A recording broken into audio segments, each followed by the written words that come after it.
Hello everyone, I'm Captain Courageous and I review old school modules and games and try to give them a fun and informative analysis. This week I'm reviewing what I would consider a rather special old school Renaissance game called The Hero's Journey. Initially based off of Swords and Wizardry, the second edition of the game deviates significantly from its original source material and consequently D&D. What makes this OSR so different from the others I reviewed? Well, let's just dive in and find out. A few weeks ago, I reviewed The Astonishing Swordsman and Sorceress of Hyperborea, which was a massive 600-page tome dedicated to playing gritty pulp fantasy stories. In my mind, The Hero's Journey is the ideological opposite of that game, and surprisingly that's what makes it so great. While Astonishing Swordsman is more akin to Robert E. Howard's Conan or Edgar Rice Burroughs' Tarzan, The Hero's Journey is more reminiscent of Tolkien and C.S. Lewis. This is a fantasy role-playing game that emphasizes the role-playing, and every aspect of it is geared towards a high fantasy, low magic tale of friendship and overcoming adversity. One of the reasons I created this channel was so that I could have a way to bring attention to things in the role-playing community that I would consider special. And this is definitely one of those games. The Hero's Journey is entirely the creation of James M Spahn and his Barrel Writer Games and is distributed in collaboration with Gallant Knight Games. James has been quietly making his mark in the RPG industry over the last decade or so, working freelance with Frog God Games and Swords and Wizardry, Fantasy Flight Games, and, not surprisingly, with Cubicle 7, gaining a contributing author credit on many titles for both The One Ring and Adventures in Middle-earth, not to mention numerous contributions to Labyrinth Lord. James's OSR pedigree is well established, and not surprisingly, The Hero's Journey mingles the best aspects of OSR play along with modern mechanics. Full disclosure, the Hero's Journey rulebook was sent to me by the game's author for review, but that won't cloud my evaluation of this game system. One of the things immediately noticed when reading through the rules is that traditional wargaming D&D terminology has been eschewed for a more literary and narratively descriptive language meant to invoke the monomyth of the fantasy adventure tale alluded to in the game's title. For example, the traditional 6 ability scores of Strength, Dexterity, Constitution, Intelligence, Wisdom, and Charisma are replaced by Might, Finesse, Resolve, Insight, Bearing, and Wheel. A character doesn't have hit points, they have endurance. There aren't character classes and race, there are archetypes and lineages. Spell levels are replaced with Apprentice, Journeyman, and Master spells. The ongoing campaign is referred to as the Legendarium, and the game referee is called the Narrator. Even the spells themselves are narratively interesting. One doesn't cast Detect Evil, one casts Simple and Goodly Blessings and uses the Unwelcome Guest upon the mat effect. And I'll get into more detail on the spellcasting system in just a moment. Looking at the attributes, Might is essentially a strength allegory as one might expect, as is Finesse for Dexterity in traditional Dungeons & Dragons. Resolve is also analogous to Constitution and Insight to Intelligence, Bearing to Charisma. But Wheel is not directly analogous to Wisdom. Wheel is a marker for the character's fate. In-game, this translates to the ability to apply advantage to a number of rolls per session equal to a character's attribute bonus. As is typical for many OSR games, the Hero's Journey uses a universal attribute chart. Attributes for mortal beings is capped at 18. As you can see, the game keeps bonuses to a minimum, capping at a +2 for an 18, keeping such things in line with original D&D. The Hero's Journey does go into detail for character professions. Once again, this chart is probably familiar to anyone who played original D&D or 1st edition Advanced Dungeons & Dragons. However, an extra step is taken here as a character's beginning profession. In essence, what the character did before their life of adventure dictates such things as basic starting equipment and gold. Players can either roll randomly or choose, if the narrator allows it, what their starting profession was. Of course, the narrator can also determine where this prior area of knowledge might come into play during a game session. The lineages are what one would traditionally refer to as races in D&D, are for the most part what one might expect to find here: humans, elves, half-elves, dwarves, and halflings. However, Spahn also adds in changelings, which are essentially humans who are born under an ill omen or have something uncanny about them that makes them outcasts among the human societies they are born into.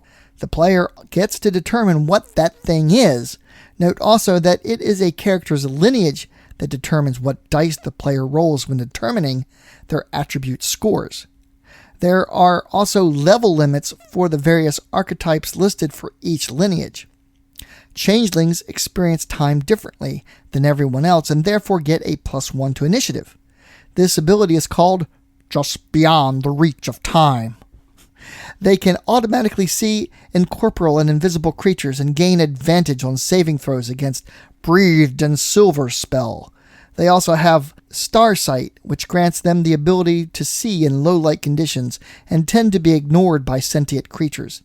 Essentially, in any scene where they have not been attacked or spoken to, bring attention to themselves, the narrator rolls a d6, and on a 1 or a 2, they are not noticed by other creatures. Later, NPCs may require a saving throw to recall any details at all about the changeling. They have an unnatural presence, however, that is disturbing to animals and other beasts. The other lineages are both familiar and unique, and each has narratively interesting abilities. Dwarves have Artisan's Eye, Tough as Nails, Underground Senses, Magic and Poison Resistance, and Dark Vision abilities. Elves have Blade and Bow, Friend of the Woodland Realm, Forest Walker, Elvish Senses, and Starsight. Halflings have Flick of the Wrist, Silent and Unseen, Stout Heart, Small Size and Keen Senses. Humans have Combat Training, Extraordinary Learner, and Uncanny Adaptability. Each of these abilities will be both familiar in some cases and unique to the game in others, but all add that narrative touch that encourages the literary play the game is going for. Spahn adds some fun optional rules to lineages as well. For example, there's the errant human, basically a person from our mundane world who has been transported to the fantasy realm of the narrator's setting. In this mundane world, the narrator's legendarium is actually a series of stories of which the errant human is familiar, and this knowledge, through the genre savvy ability, potentially can help them in their adventures. The core game comes with 8 archetypes: Bard, Burglar, Knight, Ranger, Swordsman, Warrior, Wizard, and Yeoman. Note there are no clerics in this game, but the role of healing or healer can go to any character.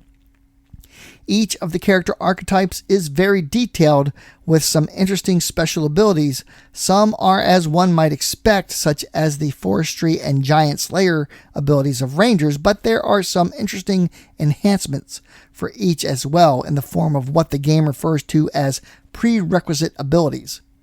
Essentially, each archetype has several of these, and they are dependent on a particular ability score. Using the Ranger example, Rangers have Natural Wanderer and the 2-weapon fighting prerequisite abilities. Natural Wanderer begins at 3rd level and requires an insight of 15 or higher, while 2-weapon fighting begins as soon as the Ranger has a finesse of 15 or higher. Obviously, not every character is going to have the minimum prerequisite scores to begin with. However, in most cases, an ability score improvement of +1 is allowed at 4th and 8th level. The game tops out with level 10 being the highest attainable level. Note also that endurance points are capped as well. Endurance is the hero's journey equivalent of hit points. A player adds the number indicated at level 1 on the appropriate chart, plus any modifier for resolve. A die is rolled for levels 2 and 3, but a fixed number is added from the 4th level onwards. Thus, there will be no 100 hit points warriors in this game. Note also attack rolls increased modestly every few levels as well, similar to the way old school basic Dungeons & Dragons used to do. Warriors end up with the best attack modifiers topping out at +7 at level 10, while of course wizards have the worst attack modifier, topping out at +3.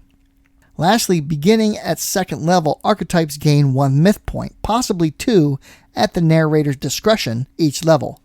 Myth points are cool. This is one of the innovative systems you'll find in this game. Essentially, myth points can be used to add special abilities to a character's mundane items as the character adventures performing heroic or in some case villainous deeds. The items associated with these deeds become infused with magical power. The player is encouraged to add abilities that reflect the adventures experienced in the Legendarium, and a rather comprehensive list of potential abilities are provided and their cost in myth points. For example, there is Balanced. For 2 myth points, weapons, armor, and shields are considered remarkably well crafted and adds a +2 bonus for attack in the case of weapons or +1 defense in the case of armor and shields. There is also Bane for 4 myth points. Against a specified creature type such as undead or goblins, the weapon always inflicts maximum damage and ignores any reduction value.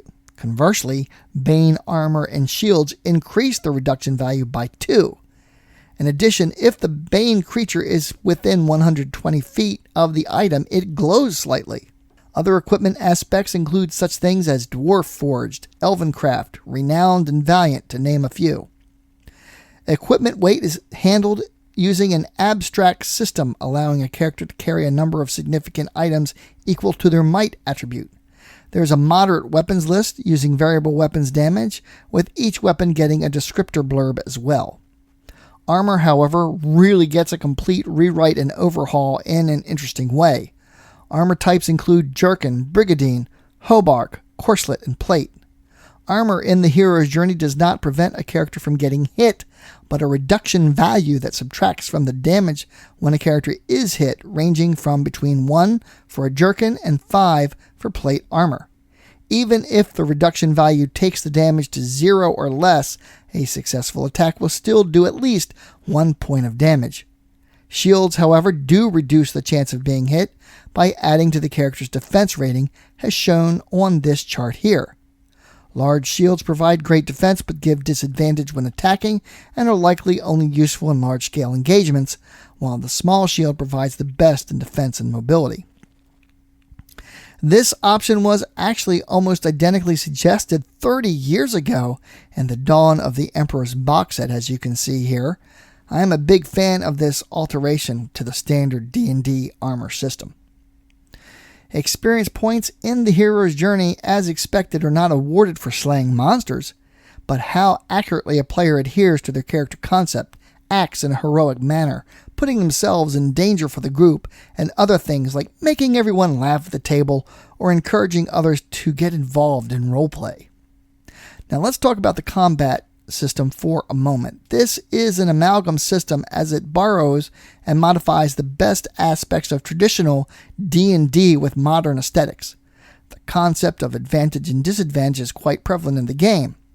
Rather than provide a litany of situational modifiers, the task is simply left to the narrator to apply advantage, roll 2 dice and take the higher result, or disadvantage, roll 2 dice and take the lower result, and this can apply to a variety of game situations for attack, archetype abilities, saving throws, or what have you. Initiative is determined by everyone rolling a d12, highest going first. Player characters may choose before the round begins to trade their role with a lower rolling character. On the first round of combat, if a 1, 2, or 3 is rolled, the character is surprised and they may not trade their role for a higher character's initiative roll. Sporadically, the rules include blocks for optional house rules, such as here in the combat section, rules for critical hit and heroic damage. Saving throws in the hero's journey are similar to Swords and Wizardry in that a single number is used, but can be modified for circumstances and ability scores. Characters whose endurance is reduced to 0 are unconscious, and suffer the effects of a grazing blow. Characters knocked unconscious roll on the grievous wounds chart, a negative number applied equal to the amount they are below 0 on a 6-sided die. This may result in permanent injury as indicated by the chart. Despair is a major factor to consider in the journeys and adventures taken in the hero's journey. Crossing into obviously evil and blighted lands will require a saving throw, as does witnessing the death of an ally or facing overwhelming evil. Each creature listed in the Menagerie section of the rules has a despair rating. Facing a creature with a despair rating 5 or higher than the character's current level forces a saving throw. While under such effects, a character suffers disadvantage on attacks and saves. For example, the Great Worm has a despair rating of 15, which means even 10th level characters will be in awe and fearful of such a powerful creature. So let's talk about the spell system in this game, as I feel the way magic is handled in the hero's journey is probably the most literary system I've encountered for a fantasy role-playing game, and really adds to the aesthetic Spahn is attempting to invoke with his system. Spell levels are exchanged for name progression. Apprentice, Journeyman, and Master spells are the 3 power levels that spellcasters can achieve. If one looks at the spell list, they might think the game does not have a lot of spells available, but that belies the interesting take on them, as each spell is capable of achieving 3 additional effects. Also, the spell titles have been changed to reflect the literary nature of the game. For example, the D&D spells of Charm Person, Minor Illusion, and Sleep are all represented by the Breathed in Silver, with the spellcaster being able to choose at the time of casting whether to use the effect of Befriend the Fool, Lingering Phantasm, or Slumbering Sting. These are of course not direct conversions, and each effect will definitely require reading to determine the results for those familiar with such material. I really am in love with this approach. You don't just detect magic, you use Insight of the Wise to determine the aura of enchantment. You don't cast the light spell, you cast Lingering Starlight to invoke Flickering Illumination or Fey Lights, and so on. Certainly spellcasting players can enjoy invoking the wonder and mystery that is magic when role-playing their characters by using these titles. To me, this takes the somewhat mundane task of in-game spellcasting and turns it into a kind of poetry. At the same time, each spell memorized is capable of 3 different effects, which adds a significant amount of in-game flexibility to what the character can achieve. In Chapter 7, Running the Game, the various themes that might be explored during a narrator's legendarium are presented, as well as some of the default conceits of the system. That of exploration of the unknown and dangerous places, and that those places are steeped in shadow and long-forgotten glory. That this is a fading realm that has seen greater epochs, and even the most celebrated places one might encounter are but a shadow of their former glory. That the characters are heroes of their age, or aspire to be so. Danger and wonder are part and parcel to the adventuring life. This section then goes on to discuss bringing the characters together, designing adventures, and so on. Chapter 8 is the Menagerie section. This is where the monsters are. The hero's journey creatures are broken down into no less than 16 types. This is important as certain character archetypes, such as rangers for example, have specific in-game effects or disadvantages against certain types of creatures. Once again, reading through this section, if you are familiar with D&D, this will certainly bring you some surprises. The Tolkien influence here is unmistakable, as is the adherence to traditional legends of the Fae, and it's clear that Spahn is going for a somewhat light-hearted approach in the vein of The Hobbit, though there is definitely some Lord of the Rings darkness sprinkled in as well. Goblins are the diminutive cowards you might expect them to be in a D&D retro clone, while the Goblin King is a bloated, vile, corpulent thing like that encountered in The Hobbit. Kobolds fall under the elemental entities type and appear as tiny, wizened old men with long beards and skin of ash, as in traditional English legend. They can walk through walls and are known to cause mischief in underground mines and so forth. The demons list includes imps and succubi, but also the Lord of Flame and Shadow. This is, of course, emulating the Balrog from Lord of the Rings, and its cruel aspect is well represented here, as it has a despair rating of 15. The Elder Worm, of course, falls under the Dragon entry. Also a despair rating of 15, the Dragon's Breath can be used either as an area of effect within a 50-foot radius or as a straight line 20 feet wide that moves along as the creature flies. In either case, the Worm's Breath is a save or die affair, so if you know you're going to be encountering one of these things, spells and equipment that protect against fire is highly recommended. In all cases, the descriptions of the monsters are very detailed and once again invoke the literary feel that the game is seeking to project. James Spahn is an excellent writer, and his attention to detail, like with the spell system, it really shines through in this section. One minor nit here is that there is no explanation for creating original monsters and arriving at the despair rating for original creatures the narrator might wish to bring into their game. Certainly the system is simple enough that such a thing can be extrapolated, but a few tips from the author on how he arrived at the numbers for the creatures already presented would have been helpful. Lastly, let's look at treasure and magical items. As one might expect, given what I've already discussed, the magic items list is far from your typical D&D affair and means to invoke a sense of wonder and an indicator of the former glory of civilizations past. The list is broken down into heirlooms for each lineage. Changelings, dwarves, elves all get a list of items that might be found in the villages or crafted by such people. I've already discussed how the myth point system works, and it's in this chapter one will find the rules on that. Here one might find the description of such things as Truth Seeker's Spectacles, a changeling item. These rose-tinted lenses allow one to see into the heart of anyone the wearer meets. Or Dwarvish Brew, consuming this delicious beverage will allow the imbiber to overcome the effects of despair. The Forest Walker Cloak, an elvish heirloom, allows the wearer to travel, leaving no trace of their passing, and move unseen in the eyes of their enemy. There are many more such items presented for each lineage, and this makes for fun reading. Finally, there is the appendix, which lists James Spahn's inspiration for the game, which includes such things in addition to Tolkien, of course, the Belgariad series from David Eddings, the Dragonlance saga, and more. I also picked up 2 supplements for this game that I'll touch on briefly. There is the Hero's Grimoire, which not only includes quite a few new spells, but also conveniently consolidates all the spells in the game into one volume. And there is the Hero's Companion. This is basically a list of optional rules as well as new lineages and archetypes.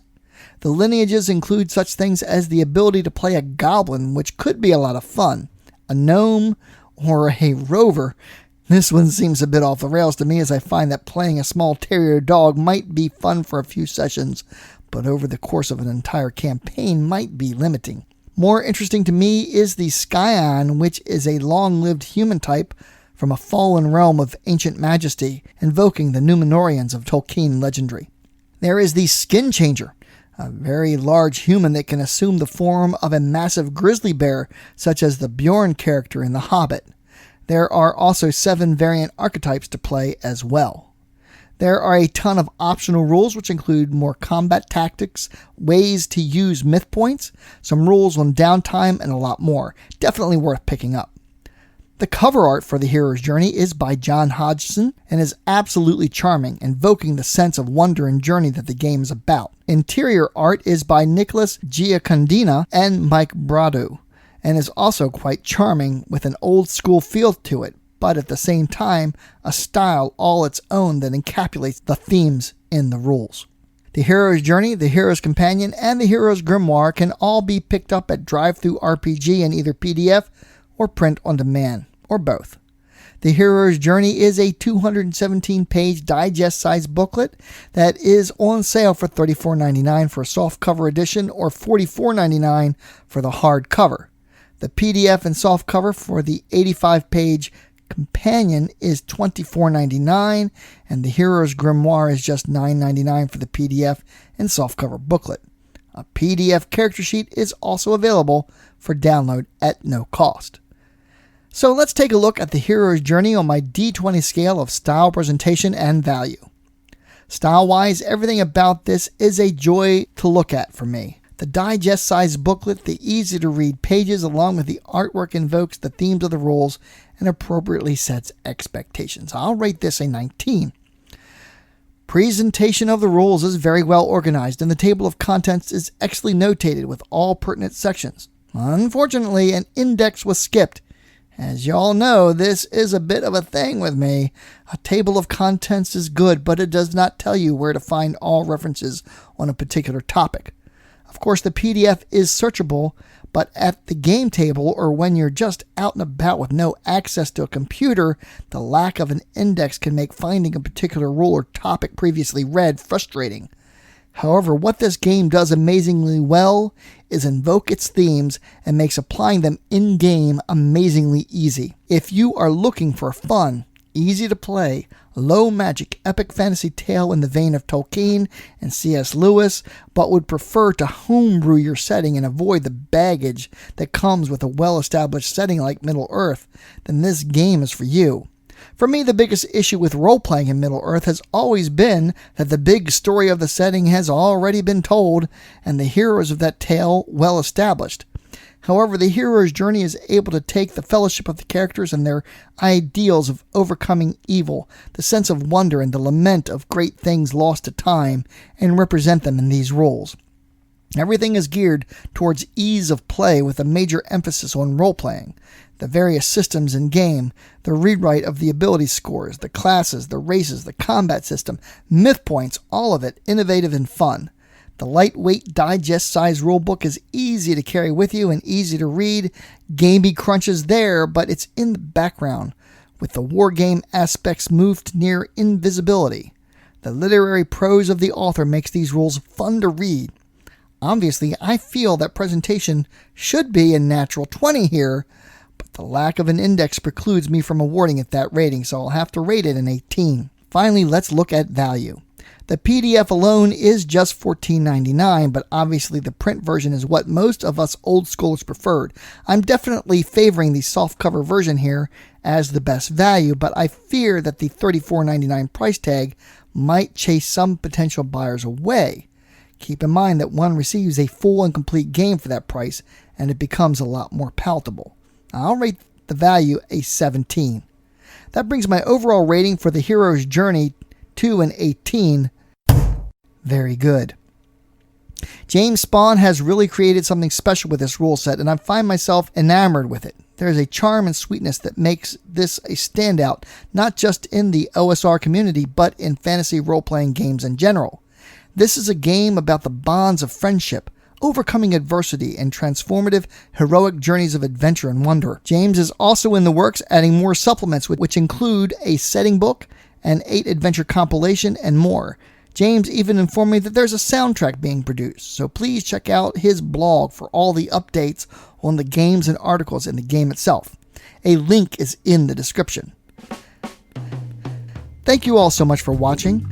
As usual, I'd like to give a big shout out and thank you to my patrons. If you enjoyed this review, please subscribe and click the little bell so you'll get updates when I add new content. Please give this video a like, comment, and share. Join the channel's Facebook page, RPG Reviews, and consider supporting the channel by becoming a patron yourself. Or alternatively, you can just send a tip through the PayPal tip jar, link in the description. As always, my friends, may your D20 roll true and game on.